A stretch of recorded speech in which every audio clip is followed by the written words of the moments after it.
I'm Doug Doyle with the art of the story. Today we hear more great stories from the legendary pianist Monty Alexander, who was asked by Frank Sinatra to come to New York City many decades ago. Monty spoke on the WBGO Studios podcast Sports Jam about speaking with old Blue Eyes and other greats who were all boxing fans. I was in Palm Springs once at the home of Leo DeRocha. And who was there? It was a special party, and none other than Sinatra. He was there with his friend Leo, and there were a few other people from the entertainment world.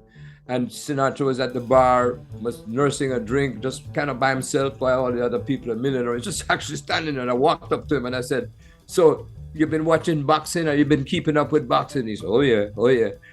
Because he was a fight fan. And in fact, he was a fight manager. He managed a couple of fighters in the 40s. He did. He was that much into it. He came from the neighborhood in Hoboken, and boxing was a part of life. You had the Italian fighters, you had the Irish fighters, you had the black fighters, and they were all vying and who's who and that. But Sinatra was into that, and he loved Joe Louis. He was the Joe Louis creed. So a lot of those people, even him when Ali came along, they resented him because Ali was talking, Joe didn't say nothing. He said, "How do you feel about the fight, Joe?" And Joe said, "Oh, I just knock him out. Joe had nothing to say because he'd go in there and throw those punches, Truly different personalities, right? Between Joe Louis and Muhammad Ali. Oh my goodness. In fact, when he first came along, even Joe, who was still with us, and in fact, Sinatra got him the job as a host at Caesar's Palace in Vegas because he saw him having a hard time. The government was after him for income tax bills he owed, and Joe was still unconvinced, like who is this loudmouth kid, and totally different. It was a dignified Joe. Was Joe Louis, the brown bomber, they called him. He just didn't say much. He just did what he did. I remember Oscar Peterson, one of our heroes, right? Oscar called me on the phone. He said, "Did you see the fight last week?" He said, "What happened?"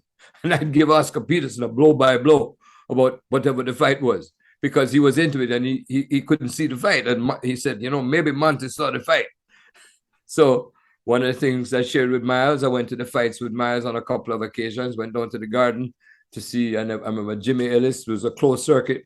Jimmy Ellis and Muhammad Ali, and they were school friends, these chums from Louisville days. Of course, Ali knocked him out, and I came in the cab with Miles.